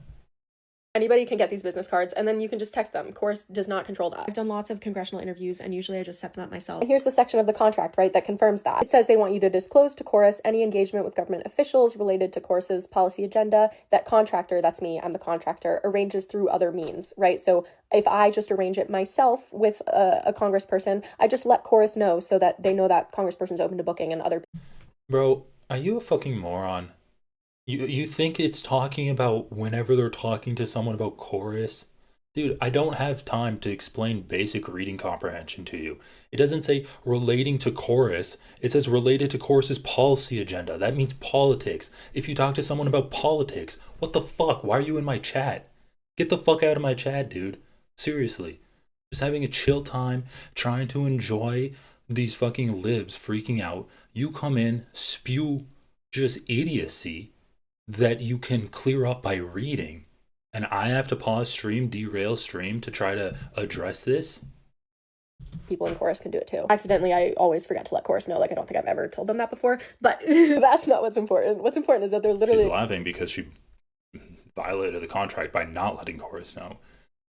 3. Collaborate fully with Chorus regarding all such separately arranged engagements. So not only, like, sure, she can arrange engagements with politicians separately without Chorus's approval, but then they need her to disclose those engagements with Chorus, and then also collaborate fully with Chorus regarding all of the engagements that she arranged separately. Acknowledging here that you can book it yourself, and the fact that the person who wrote this article claims to have read through the entire contract, but like here it is clearly written that what you stated in your article was categorically false, like that is quite concerning about your journalistic integrity. Like, I get that these contracts are long and confusing, that's why people have lawyers and managers to help them. What did she write that's false? What, that Chorus needs you to disclose your engagements with political figures? An article about it unless you understand what's going on. This whole article is just written like, this group, they have money and so they control them, and it's just like, no, that's not what's happening. If there is someone in this cohort that you are like, they are too much of a shill doing whatever the Democratic Party says, it's not this program that's the reason for that. I don't know how to put this nicely. Yeah, I like how she says she's going to reveal her contract and then put her face in front of it. She does realize that you can put a video without, like, you can create a video with your voice without your face being in the video too. You can, there's a thing called layers in video editing, or you can remove the audio from your video so that you can have a visual from one thing and an audio from another thing. I guess I don't know how good the TikTok editing video booth is. It's either a personal moral failing by those people, or it's a different contract they're under that says they can't criticize Dems, but it's not this one, because... Dude, these, I don't know, man. Like, the more these liberals come out, and I'm sure she's like not as bad as the other liberals like David Pakman and I don't know who the fuck else, that Z Cohen girl. The more they come out and rail against that article and attack Taylor Lorenz for writing just a factual article where she just got a few contracts and then wrote an article about it, the more I think they actually are being explicitly told what to do. Because it's just weird that all of these people are like, oh, I got paid money for this. My name wasn't revealed in the article, but let me just make a video about it anyway. Like, I feel like Chorus did come out and tell them what to do in terms of responding to the Wired article. I'm under this contract, and you can catch me on the daily making fun of Andrew Cuomo, pissed at Cory Booker, calling for Chuck Schumer to lose his job. Take your pick. I have heard of contracts that exist that restrict what people can say bad about Democrats, but this is not one of them. This contract actually has no bearing on a single thing that we ever post, which brings me to my next section. The next part, and this is a really important part, I'm going to try to explain this as well as I can, but feel free to comment questions, is that the contracts reviewed by Wired prohibit standard partnership disclosures. What she's talking about, okay, a standard partnership disclosure is when you make a video in partnership with an org like the AC. Okay, I'm gonna fast forward a bit. bit. If I want to film a YouTube video, and what anyone who read this sentence and was like, that is so evil, because a lot of people who consume content don't necessarily know the way that the logistics of, like, you know, your partnership labels work. But I am frustrated at the author of this article for not adding like the relevant context here, because she is not supposed to publish an article unless it's been like very fact checked and contextualized, and this was like very misleading. And then I also highlighted this section. I accidentally talked about it already earlier in the video. The, you know, creators will not publicize the relationship with Chorus or tell others they're a member of the program without Chorus's prior express consent. This is the protecting small creators part, but also lots of things in contracts are written very strict in case of legal emergency. The idea that you don't say I'm funded by Chorus is a way of protecting small creators is wild. That's hilarious. That's like, that's extremely creative. I'm not disclosing I'm paid by Chorus because I'm protecting the other people that are paid by Chorus. Really? It's not the pro-trans videos that they put out that's endangering them. It's that a creator on the opposite side of the country and in a different corner of the internet is also paid by the same people they're paid by. It's not the fact that they're doing Drag Queen Story Hour in Louisiana right next to the Klan shop. What are these small independent content creators? How are they getting put at risk? What fucking conservative guy that is going to hunt down drag queens is watching your TikTok, hears that you're paid by Chorus, and then is like, let me look up who else Chorus is funding. And then they find the like trans person down the street from them and they try to kill. What are you talking about, dude? Also, even if that is the motivation, that doesn't mean the article's wrong. You're just trying to explain away the motivation, but you're trying to make it seem like it's not a big deal, that everyone's being secret about it, by trying to apply some kind of like humanitarian leftist esque motivation behind the secrecy. But that doesn't mean that it's not secret. Told plenty of people casually that I'm in Chorus, and Chorus does not care. They've expressly told us that that's fine. This is just for if someone does something like diabolically evil and then Chorus has to sue them, and they can just be like, girl, the contract. Like, it makes it easier. Okay, so Chorus has told you they don't care if you violate their contract, but they do have a clause in the contract saying that you can't disclose you're working for Chorus. Okay, sounds good. In court, they don't really care about it otherwise. It's not top secret. If you want more examples of people who've publicly talked about Chorus for a while, I'm happy to provide them. Feel free to comment. I just used Heidi's example because I think it's just very obvious. Okay, I have 2 more things to address in this video, and then feel free to comment if you have more things you want me to explain. But the first is, bro, the comments are fucking hilarious. You do realize the article states exactly what you pointed out in the contract, right? The contract says exactly what you're saying it doesn't say. Wait, she deleted my comment? This video basically validates the article, girly. Okay, but what happened to transparency? That isn't happening. That's the problem here. The article is true. It's literally in the contract. Girl, you get together every morning to discuss news. You're getting talking points. Just because they've not enforced actions against you doesn't mean... Dude, why is TikTok so woke? Why is TikTok actually, like, full of people that are, like, media literate? What the fuck is going on? we've talked a lot about what Chorus is not, because that article led people to believe that it was this, you know, a plot by the DNC to be able to just pay people off to blindly obey them. Now that that's been debunked, let's talk about what Chorus actually is. I have my Google Calendar for the week here to explain. Every morning we start off with a news update meeting. Okay, we meet for 15 minutes. I wake up and I'm immediately just told what the news of the day is. Daily message updates. She wakes up and is immediately told what the news of the day is by Chorus. So it's not... I love Brian Tyler Cohen and DP Man being like, it's just a creator incubator program teaching people how to optimize their YouTube videos. Optimize their you. What do you need to know on how to optimize your YouTube video? Put like an AI image of yourself going like on the thumbnail with like Trump drooling in the background. What do you mean? Like, oh, to make sure it's 8 minutes long. That's like a 10-minute conversation that you need to have once, and then you never need to worry about YouTube optimization again. No. And then like this fucking like look, I'm sure this person's a sweet person interpersonally, and I'm also like, I don't know, if she speaks out about Gaza, that's great. Like, I'm sure her content is good. But she's being a little silly in this video, being like, my contract completely disproves the article. Let me show you all of the parts of my contract that prove what the article's saying. And then she goes on to show her fucking weekly schedule about all of the chorus meetings they have, about how they're priming her with information. The first thing she does when she wakes up is gets the top news stories of the day from chorus fed to her.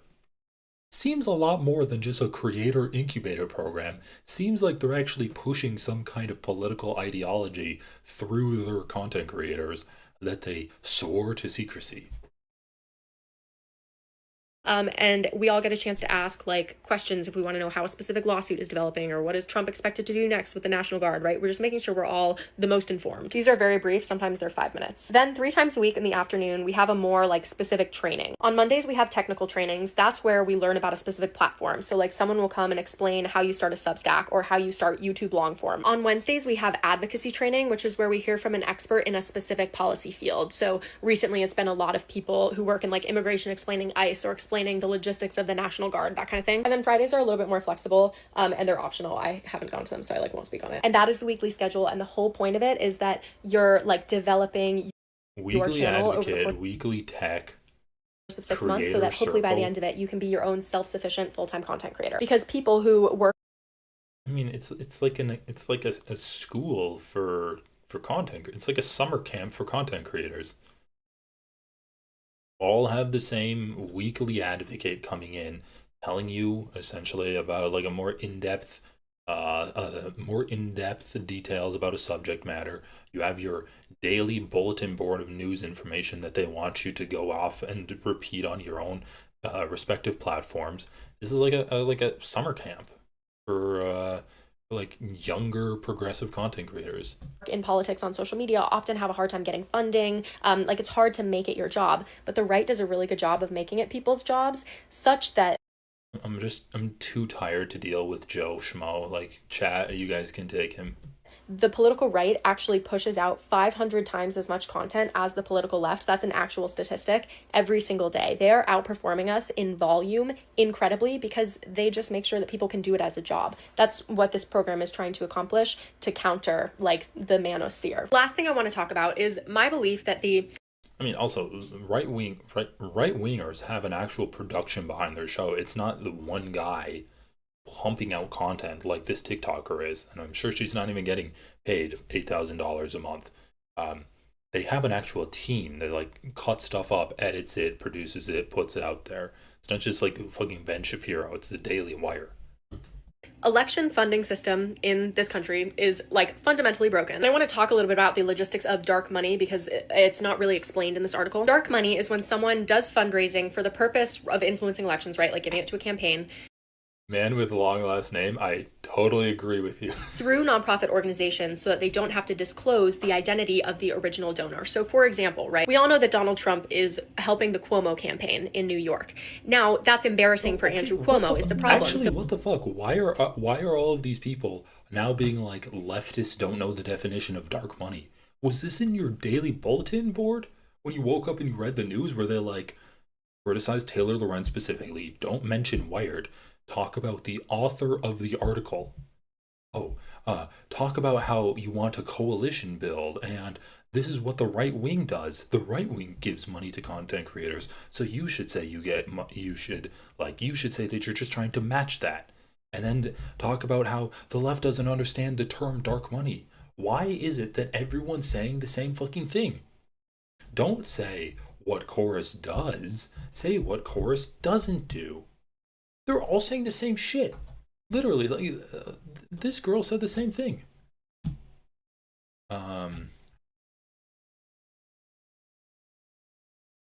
The fucking, like, oh yeah, leftists don't... Let's talk Look, about systems that you don't. it's crazy. It's crazy.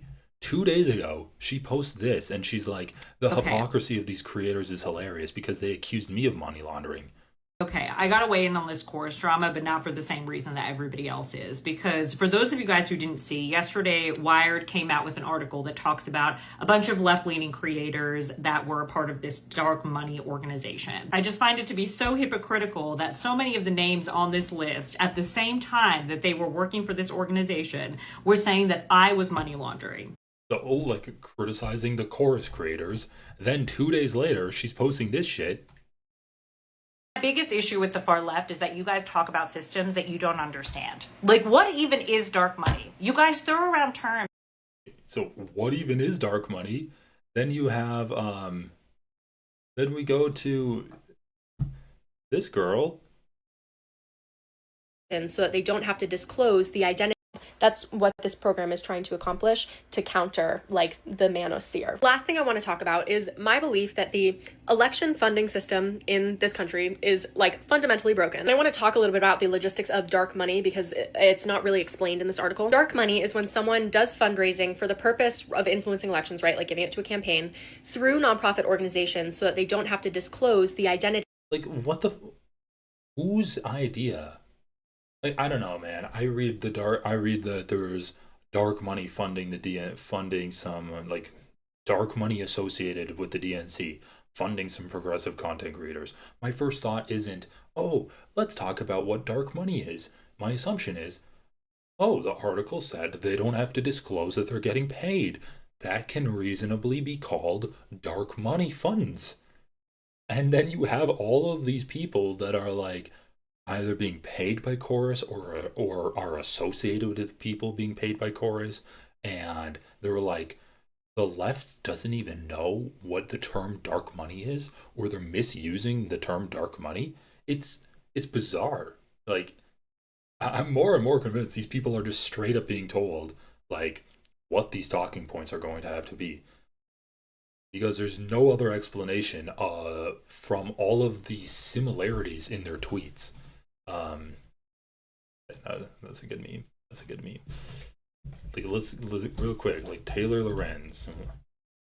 Taylor Lorenz.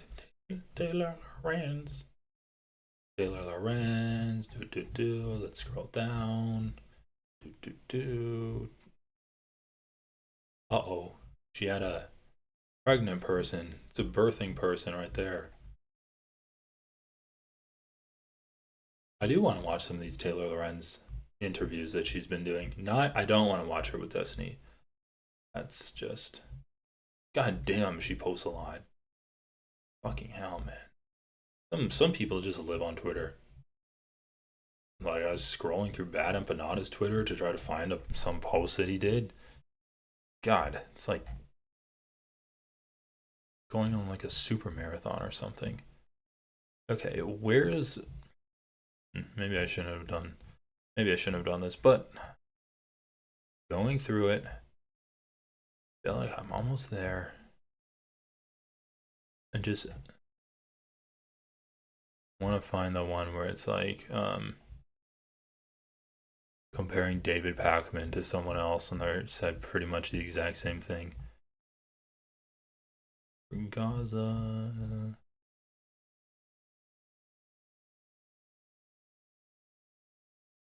Bro, there's so much shit. I'm not gonna get there.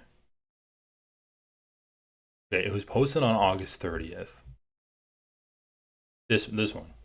After a recent Wired hit piece now fully debunked, false claims started circulating, and sadly some people chose to unsubscribe from my website membership, Substack, or unfollowed on YouTube. That outcome is exactly what the author was hoping for when they put out a misleading and inaccurate article. If you want to support what I do, please consider subscribing. And you have this one, Aaron Parnos. Because of a recent Wired hit piece that has now been debunked, misinformation spread like wildfire, and several people decided to unsubscribe from my Substack. This is what the author wanted, despite publishing a false article. Please consider subscribing. Like, they're being given talking points. by chorus. Like, I love how they're like, chorus doesn't tell us what to do, and then immediately turns around and proves that chorus tells them exactly what to do. Like, I was not thinking that they were actually being fed like talking points pretty much line for line until, in response to the article exposing their connection to chorus, every single fucking content creator that's associated with chorus turns around and does the exact same talking points. It's wild, man. No better way to prove that you're just like a DNC paid shill by parroting each other in a desperate scramble to try to clear your name of being a parrot of the DNC. Like, seriously, if someone, I don't know, man. Like, if someone told you that this is what was going to happen, you're like, no way. Like, a real person would just act normal, right? A real person wouldn't turn around and like say, like, start attacking the article in the exact same way as everyone else implicated by the article. No, because that's what a bot does. That's what fucking like AI farming bots do. That I'll post on someone's video. Oh, that's great! I can't believe how much hard work you put into that. But they say the exact same thing, just like slightly different phrases. That's not what a real person would do. But no, it turns out real people do that exact same shit. They're getting paid by the same organization of the original donor. So for example, right, we all know that Donald Trump is helping the Cuomo campaign in New York. Now, that's embarrassing for Andrew Cuomo is the problem. So if Trump wants to give money to the Cuomo campaign but doesn't want anyone to know it was him, he can give it to a dark money organization that again gives it to Cuomo and no. So condescending. Leftists don't know what dark money is. Who's your target audience? Like 5-year-old children? Nobody can trace it back to Donald Trump. I don't like that system. And to be clear, most Americans don't, like, except for the billionaires, we're pretty much all Republican and Democrat, like, on the same page that system is really bad. So I was excited to join this incubator program at Chorus for a while. It was the first of its kind on the left. I felt like it was really important for me as a leftist to be there. I mean, this way I can encourage people to be more critical of Israel, encouraging them to push their representatives a little bit harder. To me personally, I find it important to be in rooms with people who are less critical of the system than I am, because I have the hope of like nudging these people into more strong advocacy. And that's not always going to work, but sometimes it does. And so when the leaders, of course... Motherfucker. Okay, I swear to God, David Pakman and BTC must be livid at this girl, at Ali O'Brien, because she's literally saying that, like, no, she's literally saying, no, everything that article said is correct. In fact, we actually have daily meetings that feed us the news, and then weekly meetings with advocates that tell us even more in-depth talking points. That we all have to go. We're mandated. It's mandatory to go to those weekly meetings or those daily news bulletins and those weekly meetings with advocates. Not only that, everything in the article is correct, and I'm surrounded by people that are DNC shills that don't want to talk about Israel and Palestine. Bro, this person's like a genuine person that found herself in a room full of soulless, just like hacks. They all entered chorus, and Ali O'Brien seems like a nice person, but then she's like, well, like, if people that are funded by chorus seem to be not critical of the DNC at all and are really kind of just DNC shills, that's a them problem. That's not a chorus problem. Then she goes on later in the video just now and is like, well, I liked being in chorus because it got me in rooms with people that don't care about Palestine as much as I do, and I felt like I was able to nudge them. Like, how naive is this person? Holy shit. I don't know if she's a token. I feel like she's just someone who genuinely cares about Gaza that fell through the cracks of Chorus's vetting program. I mean, she might be. I don't think Chorus really cares about tokens, but it's so funny. It's honestly kind of cute. embarrassing for Andrew Cuomo is the problem. So if Trump wants to give money to the Cuomo campaign but doesn't want anyone to know it was him, he can give it to a dark money organization that again gives it to Cuomo and nobody can trace it back to Donald Trump. I don't like that system. And to be clear, most Americans don't. Like, except for the billionaires, we're pretty much all Republican and Democrat, like on the same page that system is really bad. So I was excited to join this incubator program at Chorus for a while. It was the first of its kind on the left. I felt like it was really important for me as a leftist to be there. I mean, this way I can encourage people to be more critical of Israel, encouraging them to push their representatives a little bit harder. To me personally, I find it important to be in rooms with people who are less critical of the system than I am, because I have the hope of like nudging these people into more strong advocacy. And that's not always going to work, but sometimes it does. This is and fucking sad. She's like, I found it hopeful to be in a room full of Zionists because I thought I could nudge them to be a little bit more in favor of advocating for Palestine. She's like some kind of Pixar character with like her eyes all big and like innocent. The leaders, of course, came to us and they were like, we're finally launching the program. We finally found someone to fund this. It's the 1630 fund. I was like, right. Okay. Not the biggest fan of their other work. Let me think on this. And obviously I ended up joining, but it was not without serious deliberation with my friends and my family and my management and the people who run Chorus. And ultimately, like, I want to sort of lay out for you who may be curious what my thought process looked like. I decided that my distaste for the fact that the 1630 fund funds some, congressional Democrat campaigns with methods that I don't like was outweighed by the potential benefit of a separate program. Dude, where that's they a have good idea for a video, making a montage of this. Man, I need to come up with everyone else. I saw someone. Let's see, what do I have this bookmarked? Can I find what it was? Dude, my bookmark page is cursed. Destiny, children are hotter than adults. Well, we need to watch this. What the fuck is it? Okay. Guy here, yeah. Children. Well, they're hotter. Okay. Guy here, yeah. Children. Well, they're hotter. Based. Let's fucking go. And that's why we love him. That's why we love this guy. Okay. Guy here, yeah.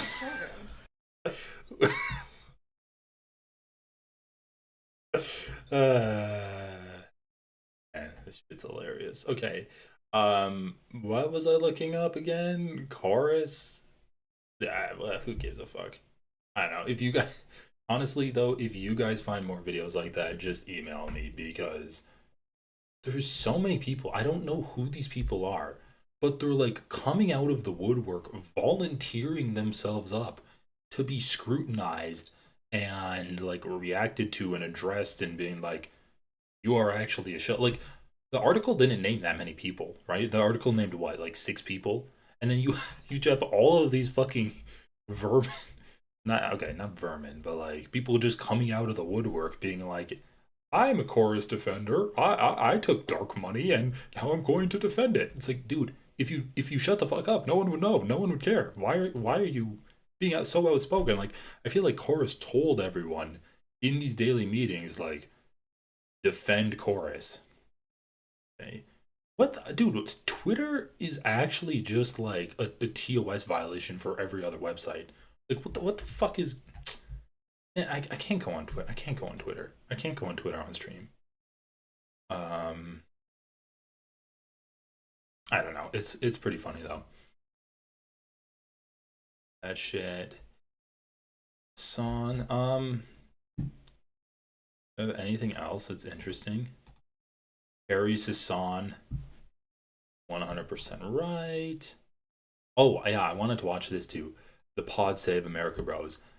Brought to you from the H3 Productions subreddit.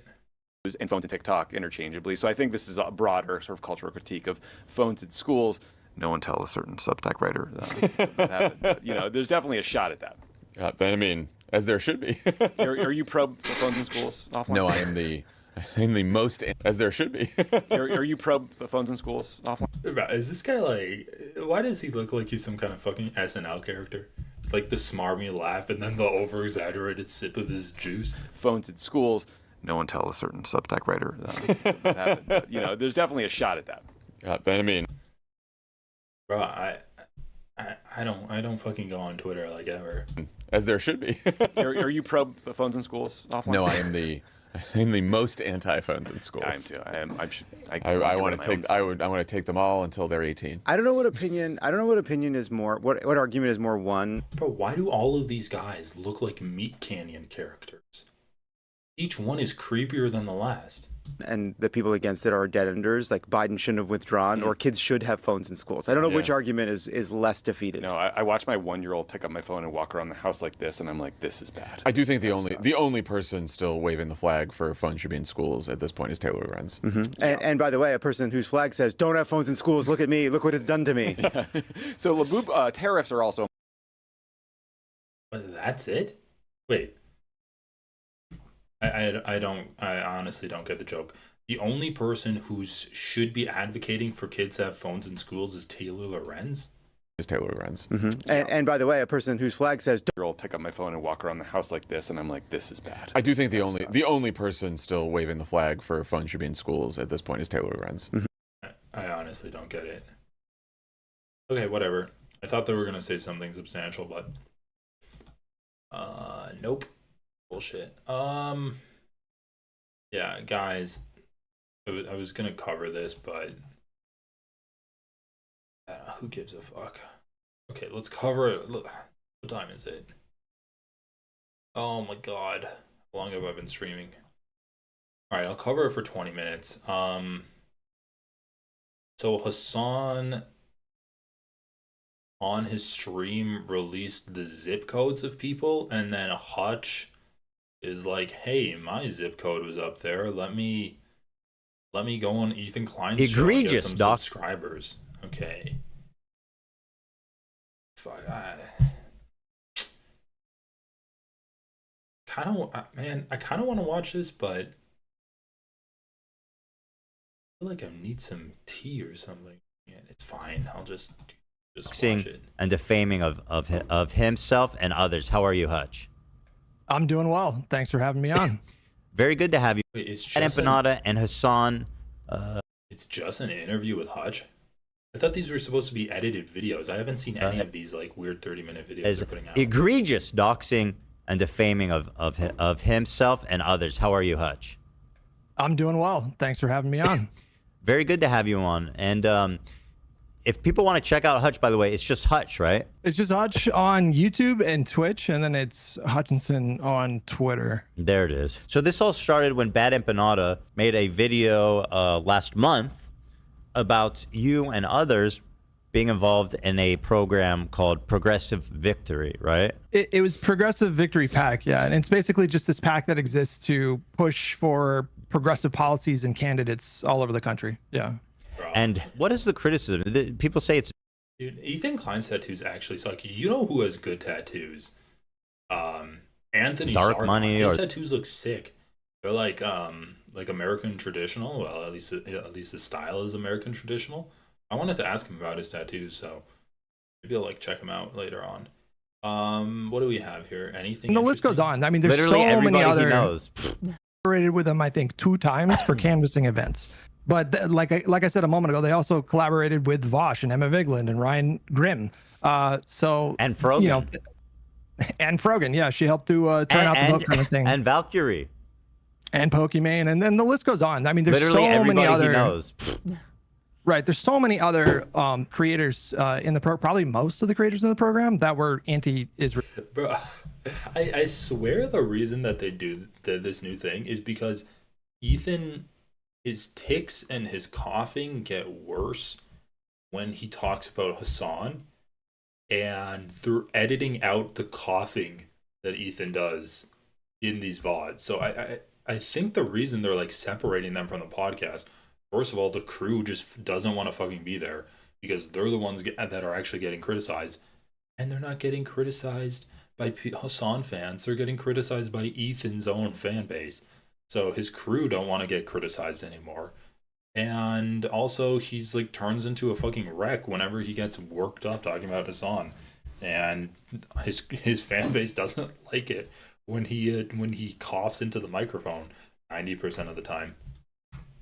But right. I mean, just the casual nature of accusing all of us of defrauding donors and just like taking money corruptly. I can't believe like people just throw that out there so flippantly. Like I was pretty shocked when I saw him say that, because there's just nothing that you can point to at all to justify that claim. Like nothing.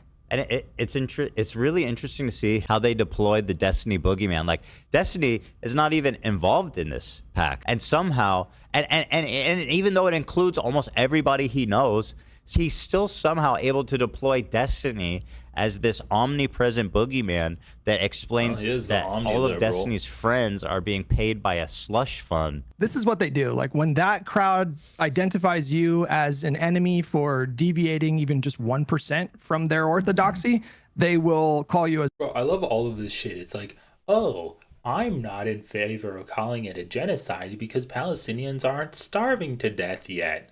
He's talking with Vadim. Then when he gets called out for like taking money from Progressive Victory, they're just criticizing me because I deviate 1%. I guess he's even closer than David Pakman, right? Because David Pakman deviates 2% from leftist orthodoxy, according to him. But old Hutchie boy over here only deviates 1% from leftist orthodoxy. Zionist, and they will call you a Destiny orbiter, even though I have not spoken to Destiny since January. Like, are you a Destiny orbiter? Wow, a whole 9 months where he hasn't. No, less than 9 months. A whole 8 months where he hasn't spoken to Destiny. Let's give Hutch a medal here. Hutch, I have never been a Destiny orbiter. Yeah, the whole situation is just. You know, I like, listen, we cover politics. You know, I don't know how much you guys cover politics these days, but if you're a political creator, you know, you hop into this arena and you kind of know, like, one of the things you have to just make peace with is that you're going to be dealing with people that have, you know, pretty big communities. They're going to be really passionate about these issues, and that's fine. Like, if you want to call me bald or ugly or whatever, like, that stuff does not hurt my feelings after like 16 years on the internet. If you want to attack my positions and say that I have a bad argument or something like that, that's fair game. I might even concede that it's a bad argument in this case or that case. But to accuse me and everybody else that was involved with that pack of like this kind of corruption, and they took it even further. I mean, he was claiming that they were paying us to be, you know, silent on Gaza. There's nothing to point to justify that claim. Like, nothing. That's a really heinous accusation. In these days, especially when people God, that's like a kill shot. Yeah. Ghoul that's sitting on the shoulder of Ethan Klein just when you think we're alone. It's like a fucking jump scare. You know, this is an edited video, right? Right? This was edited. This was pre-planned. They knew the topic of conversation beforehand, and you don't. Do you have a clip? You threw up a picture of Hasan's friends that worked with Progressive Victory, but you don't have the clip of Hasan saying that Hutch got paid by Progressive Victory to stay silent on Gaza. Also, Ethan, you should give Hutch one of those Teddy Fresh beanies. Yeah. Well, I mean, when you think about it in that crowd, it's like the mortal sin because, you know, they're anti-capitalist and they're anti-colonials. Like, that's like that, or anti-imperialist. Dude, what the God. You're like, oh, that crowd, it's a mortal sin. Why do you care? If it's not your audience, why the fuck do you care? You use this shit. Like, the reason Hutch is throwing a hissy fit about this is because Hasan's correct. He is taking money from Progressive Victory. Like, come on, say I haven't taken money from Progressive Victory. He doesn't say that. You know what he does say? Oh, there's no evidence that I was paid to stay silent on Gaza. There's absolutely no evidence of that whatsoever. Yeah, well, there's evidence you took money from them. Whatever you want to call it. So, like, those are their two foundational principles. And so this kind of combines both of those things. So, like, we're corruptly influenced by money to be silent about a genocide. And so I can't think of like there's only a few things that you could be accused of in the space that would be worse than that, and he just did it so casually, based on nothing. Yeah, he's conditioned his audience to kind of just Yeah, I can think of something that's worse than that. Not being paid to be pro-genocide and being pro-genocide anyway. I would say that's fucking worse than being paid to stay silent on genocide. So Hutch is making the classic argument. You think I'm paid to be silent on genocide, but in fact, I'm just doing this out of the darkness of my own heart. Critically accept whatever he says. it's really helped him kind of skirt any criticism and really just to level the most defamatory and just malicious claims against his perceived political opponents. I mean, they claim that I'm a Destiny Orbiter, and I've never even spoken to him. I don't even fucking know the guy. Motherfucker, you said you were inspired by Destiny to quit your job and do content creation full time. You said that last week. What? There's a sponsor of Destiny. You're sponsored by Destiny's Butt Buddy. It's literally behind you. The company of Destiny's podcast producer is behind you. Why is he saying this? And I'm a Destiny Orbiter. Meanwhile, we got Hasan on the record saying shit like this. If Destiny was my roommate, I'd get him laid all the time. I mean, why is he trying to get that guy laid? That's the last thing that guy needs. I wanted to say that what you said really resonates with me too, because before all of this, like, people would call me ugly, a skeleton, whatever. I could handle that. I had no problem with those things. It was funny to me. But nowadays, it's resorted to like calling me a terrorist, a valid target, baby killer. a baby killer. Yeah. And it all originated from us just not fully agreeing to the 1000% on all points. And I didn't touch it with a 10-foot pole because I was like, dude, these people are literally blaming Hamas for getting genocided. Okay, wait. Oh, a clip. This is what I asked for. Thank you so much. Okay, guys, chat. Okay, man with that's. I'm not saying it. Chat. Why the fuck? Okay, we need to run that back one more time. But guys, I need to make a soundboard. That's so fucking good. Why would you just say that? People called me a bitch. People called me ugly. They called me Brooke from One Piece. They said I sounded like a Muppet. They said I was the Babadook. They said I had bad fashion sense. But now they call me a terrorist. Now they call me a genocide enjoyer. now they call me a Zionist feminist. What the fuck are you, dude?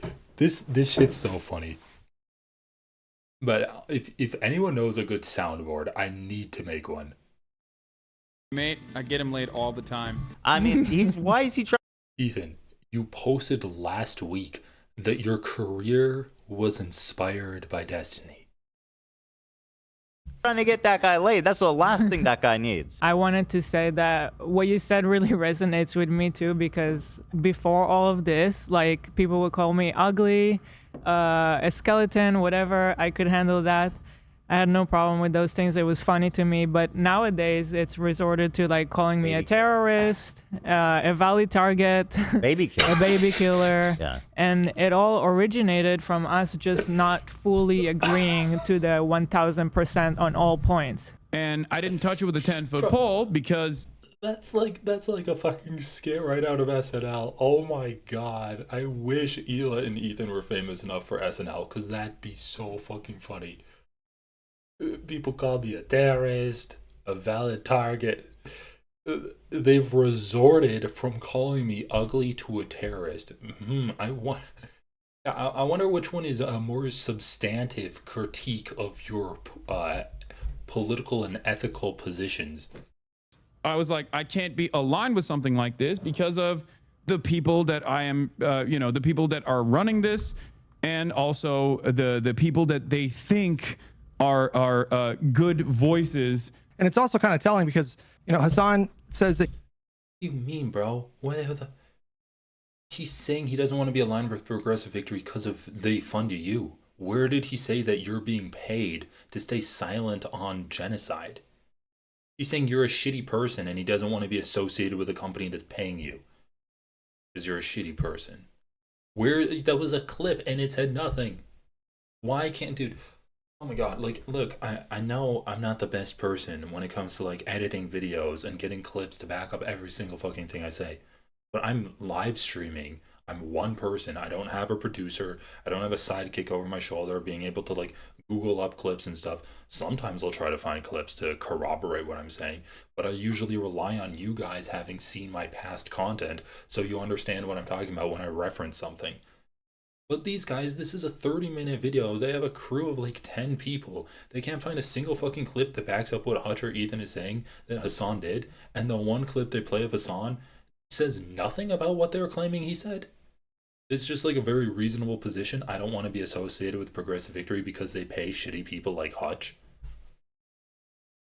He didn't want to be a part of this because of the people that were associated with it. Of course he didn't call her you a know, valid fine, that's target. fair. But the whole point was that you had these people with really wildly diverse viewpoints on things, but they were all getting together to sort of like get out the vote during an election. So those creators were willing to put those differences aside. Oh, let me guess. You have to build a coalition, right? And the leftists that are against genocide, they're not building a coalition. I do love how every argument that these Zionists give, it boils down to let the Palestinians die. For some kind of greater cause, and that was just not a factor in Hasan's thinking or whatever. It's also getting worse. So, dude, saying I don't want to be associated with a group that pays Hutch is somehow throwing an election. You got a bit of an inflated ego there, buddy. Like, didn't think your ego was as big as your head is. You're saying if Hasan doesn't want to be associated with an org that's paying me, he's not coalition building for the election, is a wild statement to have made. I've been I'm super online, and so like I've just been really plugged into this political space, especially like left-wing political space, for a really long time. And their anger has been escalating more and more. So they got really pissed after 2016 when Bernie lost. They got really upset in 2020 when Bernie lost again in the primaries after Super Tuesday. And it was really during the Biden years, because I used to be friendly with like a lot of these people. I did collaborations with Mike. I did collaborations with Hasan. And back then Trump was the villain, like such a clear villain. And so there just wasn't as many opportunity for super disagreements. But during the Biden years is when things really kind of clicked for me that, wait a second, I think these people are maybe like pretty destructive and not helpful. Bro, you're giving the game away. You're like, they were mad when it came to Bernie, but they coalition built for Hillary Clinton. They were mad when it came to Bernie in 2020, but they coalition built for Joe Biden. I wonder what was different in the 2024 election. Where they didn't want a coalition build because someone was doing something and then another person refused to not do something. I wonder what it was. Like, you are quite literally being like, the left is extremely reasonable and open to coalition building. The only thing they won't ignore, like, the only differences they won't ignore are people that support genocide. Wow, thank you. You're doing an amazing job of blowing smoke up the left's ass and making them look like the most morally upstanding people on the fucking internet. What the fuck are you talking about? Being like, oh, well, when it came to genocide, they were unwilling to compromise their morals. Wow, I hope someone records this and puts this in a time capsule so that when people write history books about this era, people will be like, at least the American left never compromised on their morals. According to Hutch here, everyone give a round of applause for the American left for not ever compromising on their morals when it comes to genocide, but they'll actually be willing to coalition build when it comes to other meaningless shit, like whether you support, I don't know, Medicare for all, and you're willing to actually put aside your differences and vote for the lesser evil in Hillary Clinton or Joe Biden. Also, ironically, now they hate Bernie Sanders. You can no longer admit to being a Bernie Sanders supporter in these spaces. Otherwise, you're pro-genocide. Yeah, according to BE. I mean, they don't like AOC. A lot of them don't like AOC anymore because she was pretty strong in support of Kamala. Criticizing Bernie Sanders and criticizing AOC for certain things that they've done is different from not liking them and not supporting them. She gave a really strong speech in support of her at the DNC. And they're going to turn on Mamdani at some point. I 100% agree. As much as people are alarmist about him being like anti-Zionist and all this, or like pro-terrorism and all this hysteria, which I totally disagree with, because I've seen him speak and he's, by all accounts, seems like a really nice, thoughtful guy. But I've also seen him say stuff like his heart is with these Israeli civilians who were killed on October 7th, and that he doesn't deny the atrocities. And I'm like, well, that right there alone is going to get him in trouble when people start, He's very far left in his politics. However, I think he ran a really savvy campaign, and he's showing. I think he's showing himself to be pretty pragmatic, like now. And so, you know, if I was in New York, I would definitely vote for him for sure. Yeah. No, I mean, just getting back to the thing thank you, before. I mean, Lodge. it's just Progressive the accusation that PV was doing progressive Israeli political propaganda. commentator. I mean, he's pretty far left, but like, you know, he's shown some pretty good stuff. So I'd vote for him if I was in New York. Wow. Very progressive coming from Hutch here. Very bold and brave stance from him. Is so absurd when you look at the list of creators that they were working with, and there is literally nothing you can say to justify that claim. And the fact that he acknowledges in the same breath that they approached him to collaborate, I think that shows you right there that it's not a misunderstanding. He's maliciously lying, obviously, because if PV was this super Zionist organization, then they obviously would not be trying to collaborate with him. Yeah, of course. It just makes no fucking sense. You know, it's not some small thing. It's like Hilo was saying, you know, it's if you make fun of my appearance or something, if superficial, it's whatever. It really doesn't bother me. It really does bother me when people are accusing me of something that corrupt. Like that's profoundly upsetting. And I think like for someone that has his size of an audience to do something like that so casually is crazy. Dude, talk about corruption. Up. Talk about being. You've debated countless people about how it's not a genocide in Gaza. Shut the fuck up. Like a few months ago, you're like, oh yeah, it's not a genocide. And now you're getting your panties in a bunch. You're clutching your pearls because Hasan, who didn't even insinuate you're getting paid to not talk about Gaza, but probably that you're getting paid because you're not talking about Gaza. Like he's saying that you don't care about Gaza. Everyone knows that you don't give a fuck about it.